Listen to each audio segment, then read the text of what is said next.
Hi guys, and welcome to this video guide. Today we're going to take a look at the Dayout.ie Travel Planner, which is a really fun feature available to members on the Dayout.ie website. It's free to use, and signing up to become a member is also free. When you first log in, your lists here will be empty. The three main areas are our favorites, which is the big list, our planners, which you'll see is empty at the moment, and also our friends planners, which are planners my friends have shared with me on the site. So where do we start? Let's take a look. When we're browsing around the site looking at different places to visit, if we find somewhere we like, we can add it to our favourites. I'm planning a day out in Dublin at the weekend, and I've found Dublin Sea Tours, which looks like fun. I decide to add Dublin Sea Tours to my favourites. The button will change to I am a favourite when it's clicked. Going back over to the memories area, when I refresh the page, I can see that Dublin Sea Tours is now in my favourites list.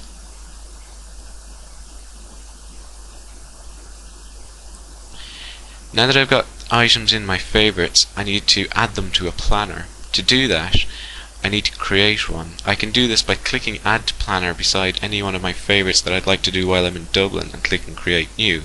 I'll call this planner Day Out in Dublin. I'll quickly refresh my page and it should appear.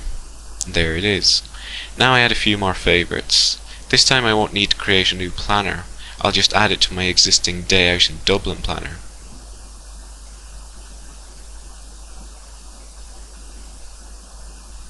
The Dracula experience sounds like fun. Okay, let's take a look at our planner. Okay, on the planner page we have a big map and a list of places that we're going to visit. You'll see that each point on the map has an arrow with a letter, so A is Dublin Zoo. We can see where that is on our map. Let's say we want to change where we'll be going first. So, for example, we want to start at the Dracula experience. We can move items up and down in the list to change that. We'll need to refresh the map when we change the order. I'll set it back to Dublin Zoo and refresh the map, and the point will be back to Dublin Zoo for A. This suits me because I'll be arriving from Longford and Dublin Zoo will be my first stop. I can set Longford as my starting point, which will place a new pointer on the map. It will also help when I get directions in a minute, as I'll be able to get directions from Longford to the places I'm going to be visiting, starting with Dublin Zoo.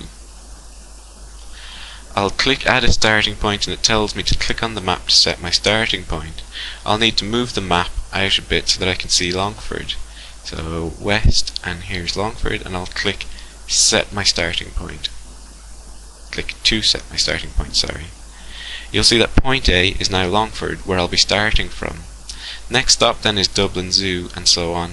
If I decide to add more from my favourites, I can click over here on Add from Favourites and place items into my list.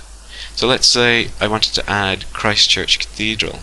I could click it and it would appear in my planner. I could then rearrange its position if I needed. One of the coolest things I can do is get directions. So from my starting point to each of the places, starting with Dublin Zoo, I can get directions. I can print this out and bring it with me so that I don't get lost, and I have a habit of doing that. Other things I can do here might be to add a label. So let's say I have a lot more to do, or I'm going away for an entire weekend. I can add a label to help me organise my time, or which day I'm going to be visiting on. This could be useful if I was planning a tour and wanted to share an itinerary with my friends. I'll just add Saturday here to show you. I don't really need it though, so I'm just going to delete it when I'm done.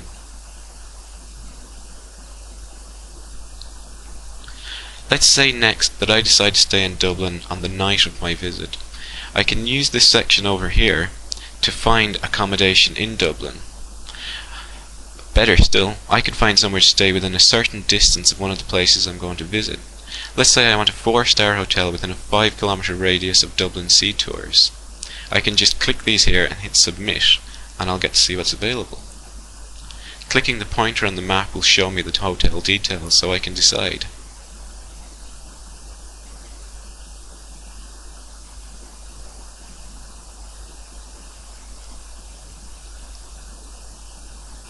Next up, we can share things about our day out with other users or our friends.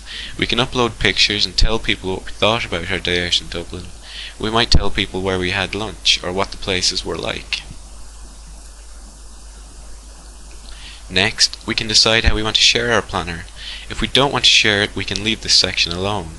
If we do want to share, we can choose to share it with all users in Dayout.ie, or we can write a quick synopsis to tell people what type of day out it was, for example. Or we can just choose to share this with our friends. We just enter their email address and they'll be able to see our planner in their own My Friends planner section in the members area. If they're not a member yet, don't worry, because they'll have the option later to sign up. Finally, we can allow other users to tell us what they think of our day out. Maybe they tried it and loved it and want to say thanks. So that's it, guys. I hope you had great fun creating your day out and sharing them with everyone, and I hope you find your travel planner. Blah blah.